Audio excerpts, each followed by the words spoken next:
that they did to integrate with skateboarders for Adidas, then you could digress in quality. But if it's breaking up the content that you're watching and the networks are providing for you, it's going to remain higher quality content. So that may be okay for Adidas, but I really can't see Jimmy Choo's. You know, I mean, let's be honest. People are going to spend money advertising in TV shows, the big sponsorships, to have, you know, Claudio Schiffer walking around a lens pair of Jimmy Choo's, which could become interactive. I just don't see this going to be some kind of...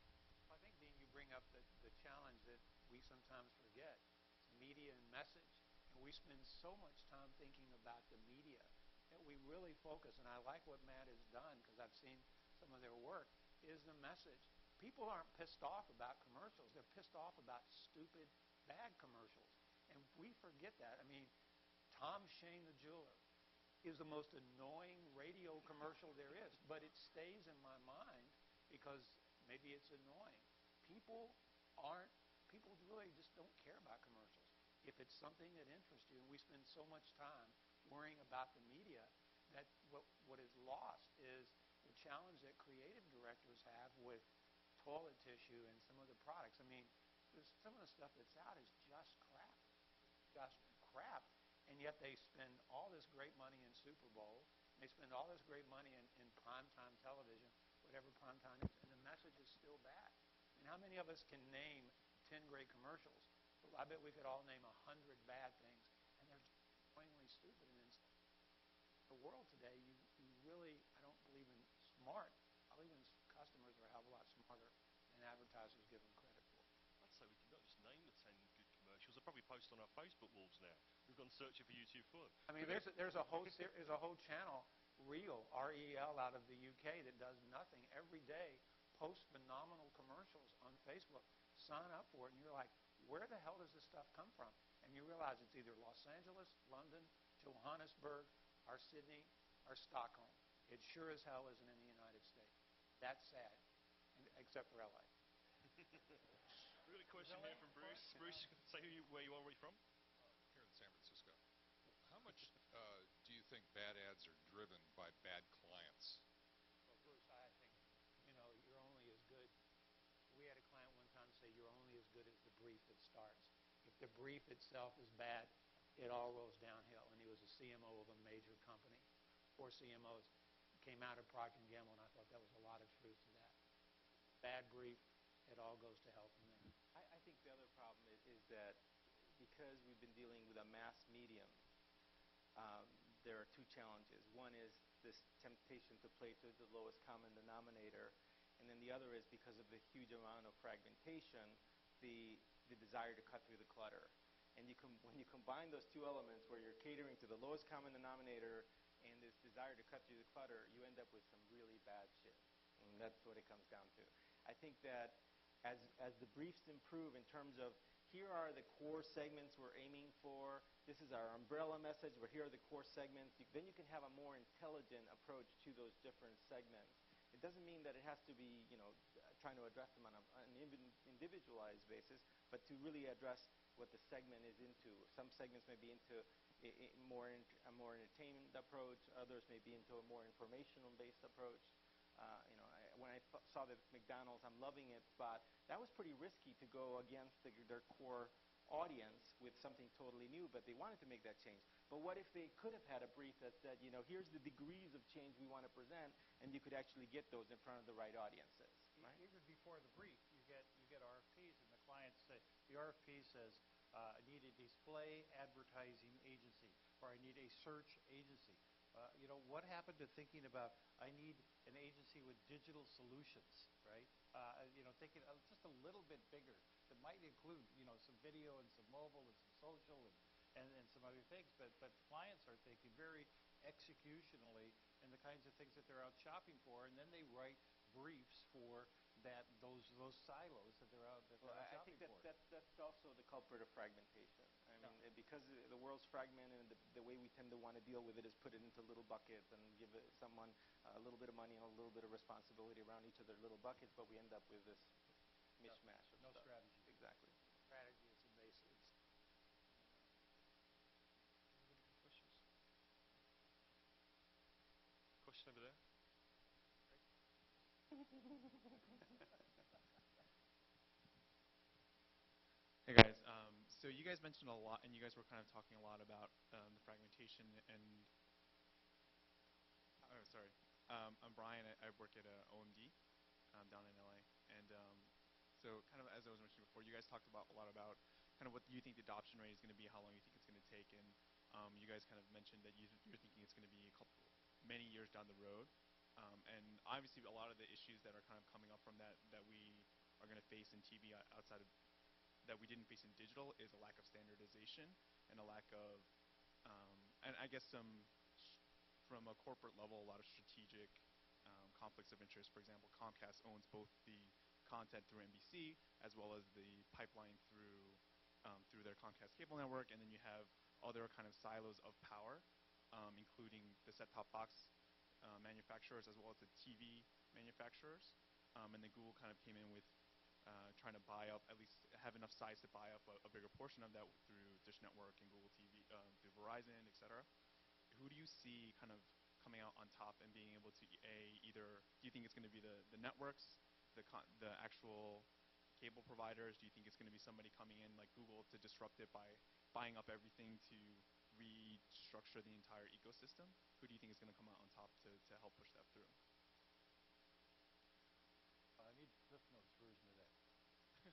I don't think anybody's going to come out on top if they don't open up a platform and let other people participate. If the whole thing gets closed into a little Comcast, NBC clusterfuck of just corporate insanity and circular thinking, there'll be no innovation in the space. It'll be if there's no way for me as a creative agency to push creative ideas into somebody's digital TV and create an experience and ideas, the whole thing's going to fail because the decision makers are going to be business people making business decisions, and what you're going to get is more technical driven ideas out there, and juggling tricks are really hard to learn, and you do them for people, and if you juggle 5 balls, the first thing that they say is, well, can you do 6? And you're like, fuck, I just spent 6 months learning 6 balls, but if you do 10 minutes of comedy routine and you don't do any tricks, but you use actual ideas, then people want to have you over for dinner. That's what they want. They don't want to ask you, well, do you have any more funny jokes? They're happy with the ideas, and so there has to be a way. It has to be open. None of this PowerPoint shit is going to happen if there's not some open platform for everyone to participate. And there's so many companies in a 100-mile radius here. We're just trying to get scale, and then we're going to monetize this thing. And then you have like all of TV totally has scale, ruling the whole thing. Nielsen owns everyone just owns. There's 12 guys, who buy the thing. And so they have the scale, and why won't they turn it on? I don't know, because they're too afraid to open it up. No, you have to be able to put yourself in their shoes. So they're not going to turn it on. Okay, there's interest in a lot of this stuff. That's why I said they're experimenting already on program promotion. You have to understand that the networks and the operators are in cahoots. Okay, they make money from the same source. They make money from subscription and licensing of the content. Okay, and so they are not going to blow up their house in order to accommodate innovation. It's against their own interests. Okay, Claudio, they're going to die. Let's be honest here. Because I'm old enough to remember a Sony Walkman. Okay, and Sony Walkman, when I was a teenager, was the product to go and get. Sony was the cool brand. Sony was the company that should have created the iPod. And because of their corporate wranglings and, well, we make music by selling CDs and what's going to affect the artists and everything else, and digital rights management, Apple came along and said, okay, we'll create the iPod. And Apple are now the largest company on the planet, because of that innovation. So if that's the case, the company to watch will be Amazon. Amazon, if they acquire Hulu tomorrow or early next week, and Amazon's analytic ability and the ability that they understand in analytics and what they can do, I think is going to be eye-opening, because I definitely share where you're going. All those mixtures, I would throw Amazon in there. I'm intrigued by what they do. I'm intrigued by how they spend, and they just think about being a fun, family-friend place. They're getting into all these businesses. Hulu will then put them in the media business with a tremendous amount of information. And the analysis that they have of their customers is... But it costs a lot of money to create content. A lot of content. companies don't have. They have direct relationships with consumers. There's a lot of people that are trying to compete in this marketplace, who are simply building stuff, and they do not have direct relationships. Samsung does not have direct relationships. Well, the comment with about consumers. scale, I mean, when you work with a lot of venture firms, how do we scale? How do we monetize? Those become the ultimate wanker terms. I mean, you just get tired of hearing those. Everything is about scale, and it is. And I do think that there's great opportunity. I'm intrigued by what Amazon does, and more important, where I think they're going to be. I think Amazon is very interesting, but if you want to look at a company that also has very good relationships until recently, Netflix, right? But Netflix problem was not just on the relationship side. It was the problem that they had grown so much that the next time that they had to re-up for their content, it was going to become cost prohibitive. Why was it going to be cost prohibitive? Because the cable operators are saying to the content providers, why should they pay a tenth of much for the content than we pay? So then the content providers, okay, we'll ask Netflix to pay full load, right? But then Netflix says, we can't afford full load. We'll lose all of our customers if we put them up full load. So there is this dynamic between someone has to pay for the content. If we want to just give it away, then it's not going to work. And the people that right now make money from the model where the content is paid for have to be able to do it. There is interest in innovation by those same people. There's a lot of experimentation happening. They would love to figure out a model where 1 + 1 + 1 = 7, right? So they would like to see that model come through, but they're not going to blow up their current model until they figure out what that angle is. But does it blow up? Why can't it be just like the App Store for Apple, where they say, look, here's your little interactive panel, like everything we've seen in the PowerPoint. Because there it is, and we take 30% of everything that goes what through. pays today are ads. Okay, so if all of a sudden You still have your ads. I can pause. Now I can pause, and I'm watching Sex and the City. I pause everything. I'm all still right. my So ads. today, let's play that along. Okay, let's say we open it up and it becomes this fantastic apps world, and your 5 hours of watching of TV actually comes down to 1 hour. Where has the money gone? Why would it go down to 1 hour? Now I've lost my iPad, my phone, all my laptop shit. Now I'm like completely engrossed. I'm buying things through Amazon, through my TV. The broadcast people it's all gravy. How is it gravy? The way they make their money right now is when people watch linear TV. I'm still watching the shows, but now I get to pause Top Chef, and I need to say, what the hell is the recipe? And they get the recipe, and then it turns out there's some little you're going to see that cheese grater that I want to buy through Crate and Barrel. You're going to see that for program promotion and related things like that. You're going to see that. But in terms of opening it up in general, but if you open it up, then they could take 30% of that cheese grater. There's not enough money for television to be converted from a brand platform to a direct response platform. There's not enough money Those there. are the low-paying brand ads. dollars have to be there to support it, and it's not going to, selling off the screen is not going to support all of the content that we need. But I'm not viewing it, I don't think, as an ad, as like replacing a commercial or 30-second spot. I mean, it's additional. And everyone is, 60% of people have their laptop and they're watching TV. So I'm just saying you're putting the laptop content in the actual TV. So nothing's changed. I'm still watching all your commercials or fast forwarding through them in my case. But does the behavior change? Maybe you guys are screwed. I like you guys, but maybe all the whole TV thing is gonna it's gonna be a big ball. It won't work. Maybe it won't work. What do other people think? I'm some interested to know what you guys think, because you're all like on the sharp end of the stick of the agency or the client side. So, a couple of questions here. My name is Melissa Lammers. I represent the Bravo Group. And you said something, we need the brand dollars, or the brand dollars are needed to support television. And what I see more and more, going back to your wanker terms with the venture capitalists or the RFPs that are so prescriptive that there's very little wiggle room in them to do anything interesting, I see everything becoming highly transactional. And I don't believe in that as the only thing that moves people. I do believe in emotion. I do believe in ideas that blow your mind. I don't believe in click here or phone or whatever and you're going to get a deal. That's not an enduring kind of thing. Brands so how do you are never see gonna that? Die. Brands are never going to die. And you cannot build something unless you build the essence of brand. There isn't a successful marketer. I look at Amazon. Amazon is both a verb and a brand. And to a lot of people, it has all the emotive qualities and tone and feel and everything that is a brand. Even some of the tech companies are still a brand. People are all pissed off about talking about Yahoo. You go out in America and people wake up every day to Yahoo. They start their Yahoo, they've built it. People have this emotional connection. You cannot successful marketer unless you think about brand first. And then all the things that come out. I love when new shows come out, new movies come out, they build these essence about the brand. I'm a brand guy. I came out of grad school just all about brand. And if you aren't building a brand, you will not be successful.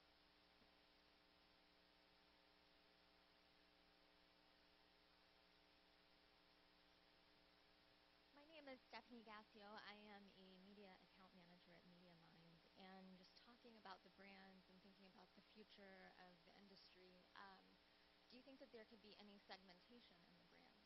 So now we have the availability of all of these metrics and analytics to look at. Do you think brands might change to meet each individual consumer? So there's individuality in a brand. Do you think? There's a lot of segmentation going on right now, and the average consumer doesn't really notice it because they go and buy what they're looking for. But stop at the toothpaste area and see how many Colgates there are and how many Crests there are. Stop and see how many at the laundry detergent, rather than picking up that one box that you're used to pick up and move on to the next thing. Stop for a minute and look at how many different detergents there are there. 70% of them, 60% of them are all Procter & Gamble. All right, that's super segmentation. There is a lot of segmentation that goes on with brands, and you can do that right now in almost any segment. You go that you think about Post Raisin Bran, right? And okay, that's it. And then you stop and you see that there's 7 other versions of Post Raisin Bran there that you probably had never noticed unless you stop and look at it. You tend to look at the brand that you're looking for and not think about this, but there's a tremendous amount of segmentation, and it's only going to increase. And Dave is right. There's a couple people here who've been students of mine, and I used to make them go into a grocery store. 91% of Americans go in a grocery store once a week. Go in a grocery store, walk the aisles, and it's amazing. Toothpaste. Go look at microbrewed beers. Just walk down the brewer, and each week, go in and spend time in a grocery store. They all have banks and all these new components in it. Watch the element of segmentation. And if you just think, oh my gosh, how many more Raisin Bran type products out there, there will be others. Toothpaste is a hot category. Dog food is a big one. I mean, dog food is dog food. Believe me, I've learned there's 29 different types of dog food. I think that's an interesting one, actually. But on the product side, completely agree. Tremendous amount of segmentation. For companies that already do direct marketing, they also leverage those segmentation.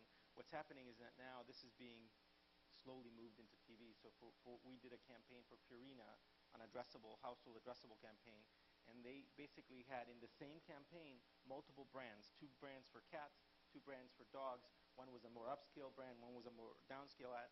And for the households that did not have cats or dogs, they actually put a promotional message for the SPCA to adopt a pet, and then they would give you a month's worth of food. So they were actually using the campaign to also expand the category.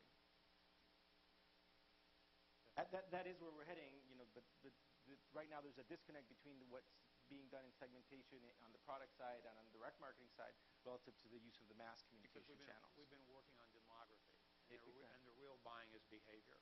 And all these behavior companies that are out there have absolutely just tipped the iceberg. I think, and I look at real smart media buyers and directors in here, and I see there's a few that I have immense respect for. They're looking at behavior. When you start buying behaviors and these clusters of behavior, you're actually going to have far better creative experience resulting in How does my set-top box know if I have a cat? It doesn't. Yeah. In fact, the cable operators are very concerned about consumer privacy because 90% of the revenues comes from subscribers, right? So they would not want to piss off subscribers. So the way that it's done the same way that your mailbox knows you have a cat. When you get a piece of mail that says, are you a cat holder? They buy lists. They use a company like Experian or Axiom that already accumulates all that data for direct marketing purposes. That's the exact same data that's being used for household addressability. Do you think they'll ever hook into like social graph and social interest and really be able to do like long tail advertising on TV?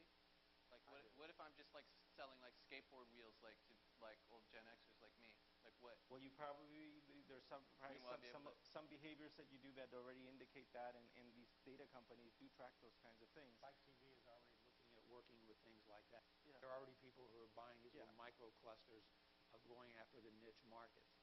Yeah, I think They're that'll doing that happen. through what I'm watching or what I'm clicking? No. See, the viewing behavior on TV is going to be off limits for quite some time because the FCC regulates it. You cannot, unlike the internet, the cable operators have to abide by FCC guidelines. That's why I asked about like Facebook, because then it's permissive. This is but the that's difference between permissive and interrupted. They match it up with offline databases and match you up to your set-top box anonymously. Correct. They won't know who you are, but they'll know who a whole cluster of cat or non-cat owners are through these offline and online databases that are.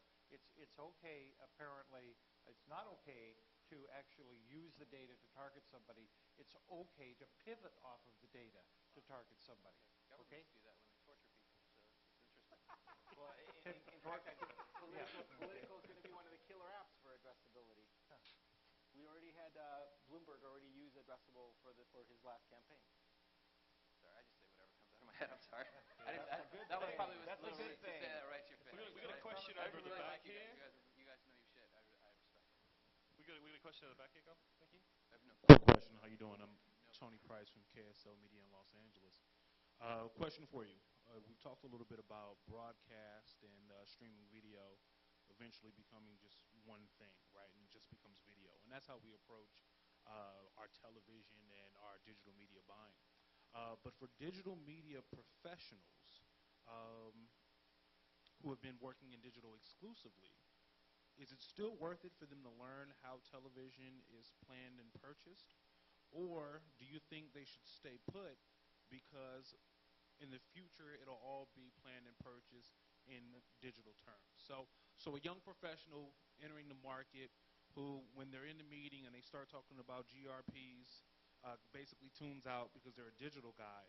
Do you suggest that they turn their ears into that type of content because ultimately the needle will be closer to how television has been traditionally planned and purchased versus what they've come up on, which is traditional digital planning? I say you hire Heidi Cohen out there, bring her in and teach her group, because she's going to teach them how to buy the smart, right way that they're going to be buying the next 10 to 12 years.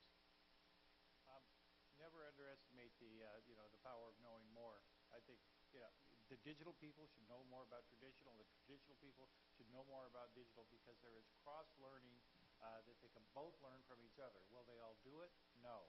They'll be directive about their careers and not want to know about it. But the people who are going to end up running the organizations are going to have to know more from both because there are lessons from each side that the other still has to learn. Still about the training, though. I think the smartness and the investment of getting right sophisticated people, and I screwed up the last name. But I still think that if you can figure out a way to own more and you're the smarter one, you will win. TV people who are buying big TV are trying desperately to understand digital. They're making voracious efforts to learn more.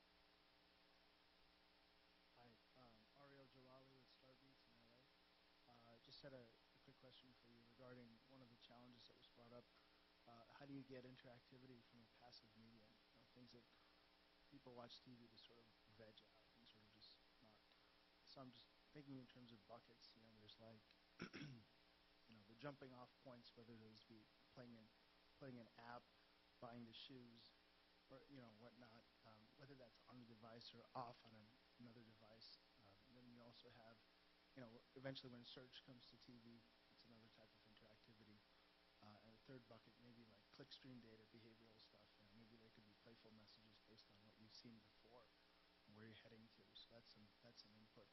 Any other buckets or any other thoughts on interactivity? I mean, the use of smartphones and iPads as devices, as controllers, is a huge leap forward that's going on right now with all the application developers that are putting out things where people are they're not waiting for the television to get interactive.